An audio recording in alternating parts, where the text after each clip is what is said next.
Hola, mi nombre es Karina Michelle Gallardo Ávila.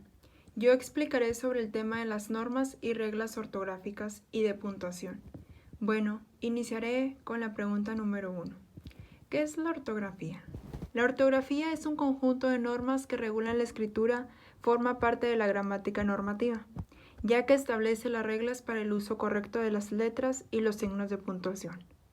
Muchos nos preguntaremos, ¿por qué es importante la ortografía? Bueno, pues la ortografía es de suma importancia, ya que sin ella no nos podríamos comunicar muy bien, no nos entenderíamos nada. Aquí vienen las reglas en que se debe tomar en cuenta. A la hora de escribir, cómo usar cada letra en su momento, las comas, los puntos y los acentos que son importantes para dar a entender lo que quieres comunicar.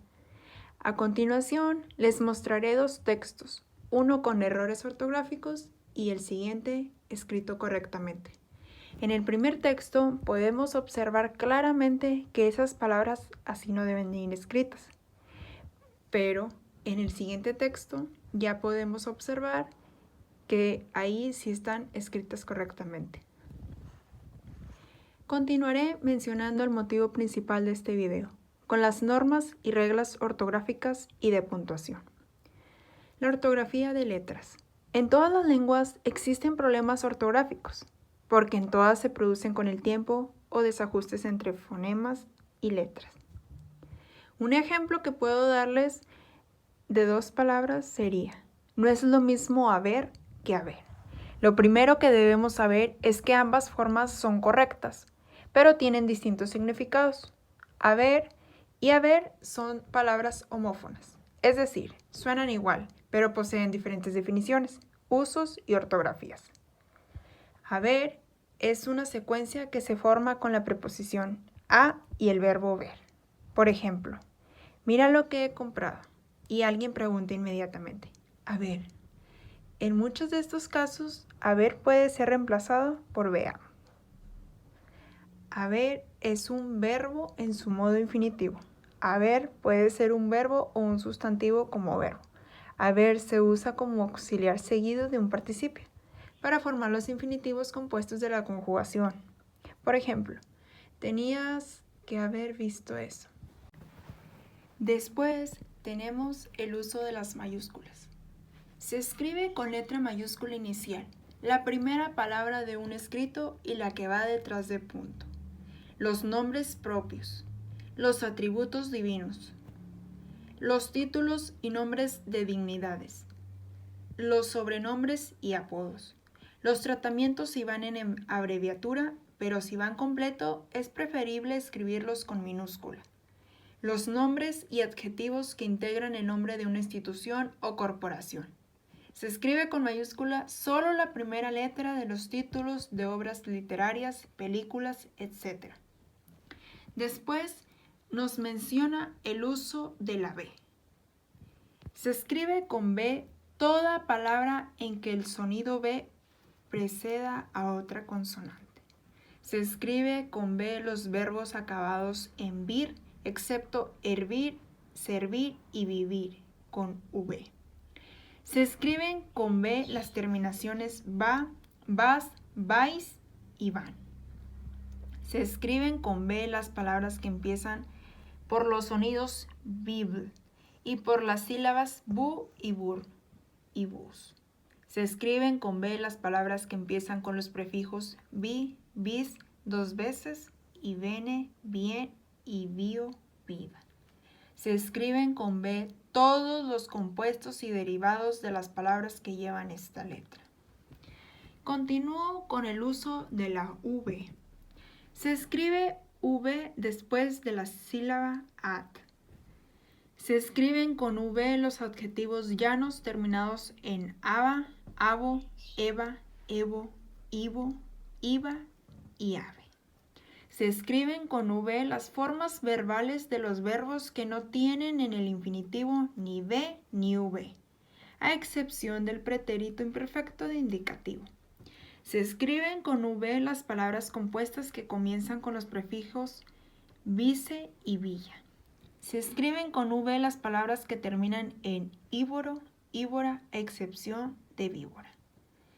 Se escriben con V los compuestos y derivados de palabras que llevan esta letra.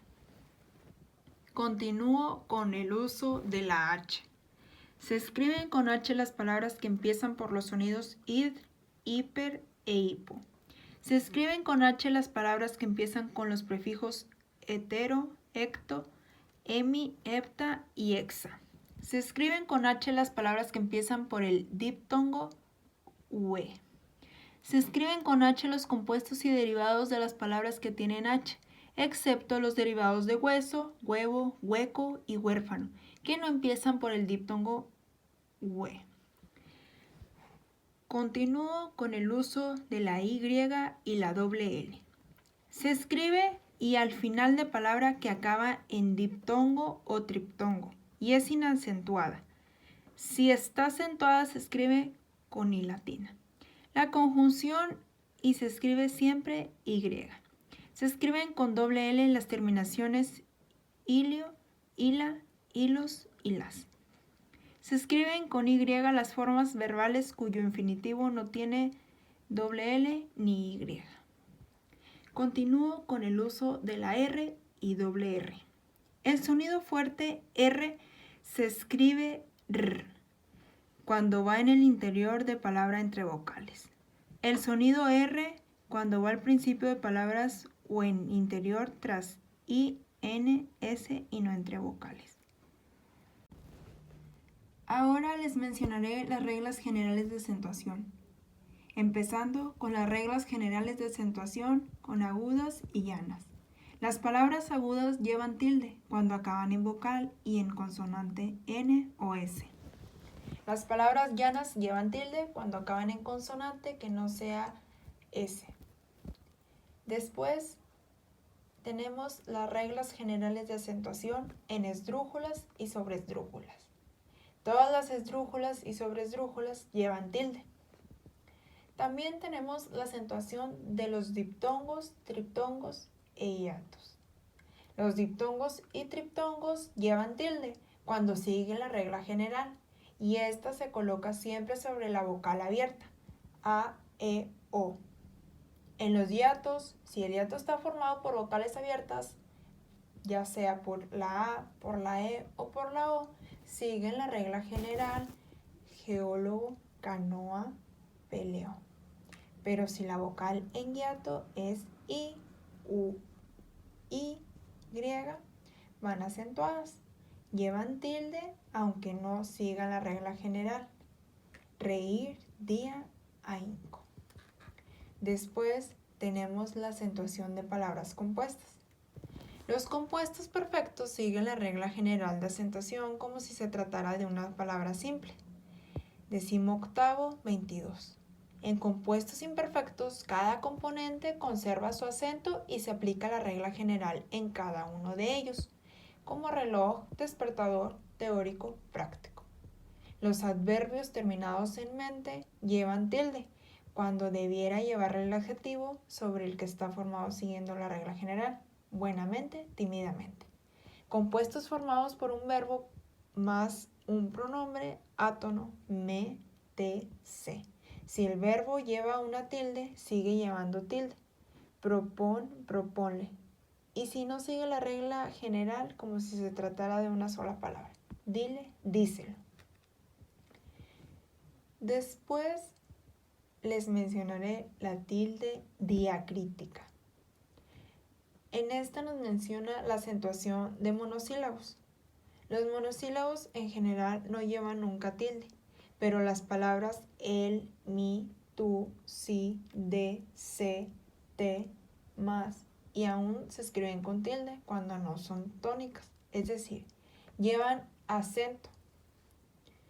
Después tenemos la acentuación de palabras interrogativas y exclamativas. Estas llevan tilde las palabras qué, quién, quiénes, cuál, cuáles, cómo, dónde, cuándo y cuánto, cuánta, cuántas, cuántos, cuando se emplean en interrogativas y exclamativas. También tenemos la acentuación de los demostrativos. Los demostrativos este, ese, aquel, llevan tilde cuando funcionan como pronombre, es decir, no acompañan a un nombre. Después tenemos el adverbio solo. Este solo lleva tilde cuando es adverbio y equivale a solamente, pero no cuando es determinante o pronombre. Se ha de escribir siempre con tilde sobre las letras mayúsculas cuando deban llevarla. Para concluir, les mencionaré los signos de puntuación, comenzando con el uso de los puntos. Estos se emplean para señalar el final de una oración y detrás de abreviaturas. Un ejemplo sería la palabra Señor y abreviándolo sería SR y el punto. Después tenemos el uso de los dos puntos. En los saludos de las cartas y después de las palabras se expone, suplica, declara de los escritos oficiales. Antes de una enumeración, también se colocan los dos puntos antes de una cita en la que se reproducen palabras textuales, así como también se escriben dos puntos en los diálogos, detrás de las palabras dijo, preguntó, explicó, contestó y sus sinónimos. Después tenemos el uso de la coma. Se emplea la coma para separar palabras o frases que forman una enumeración o serie cuando no van unidas con las conjunciones y, o, ni. El vocativo se escribe seguido de comas si va al principio de la frase, precedido de comas si va al final y entre comas si va en medio. Se emplea la coma para limitar una aclaración o ampliación que se inserta en la oración. Se escriben entre comas las expresiones esto es decir, en fin, por último, por consiguiente, sin embargo, no obstante y otras parecidas. Se usa coma cuando se invierte el orden habitual de una oración y se antepone la expresión que expresa circunstancias de lugar, tiempo, causa, finalidad, condición. No es necesario el uso de la coma cuando al invertir el orden habitual de una oración, la expresión que se antepone es breve. Después tenemos el uso del punto y coma. Se utiliza el punto y coma para separar los distintos miembros de una oración cuando alguno de ellos lleva ya una coma. Se emplea el punto y coma delante de las conjunciones o locuciones conjuntivas, pero aunque, sin embargo, no obstante, cuando las oraciones son extensas. Después tenemos el uso de la interrogación y la admiración. Se escriben signos de interrogación al principio y al final de oraciones o frases en las que se formula de modo directo una pregunta. Se escriben signos de admiración al principio y al final de oraciones o frases exclamativas. Nunca se escribe punto después de los signos de interrogación y exclamación. Cuando se formula la pregunta indirectamente, no se escriben signos de interrogación. Después tenemos el uso de la raya. Se emplea la raya para señalar cada una de las intervenciones de los personajes en un diálogo. Se emplea la raya para limitar las aclaraciones que el narrador intercala en los diálogos. Luego tenemos el uso del paréntesis.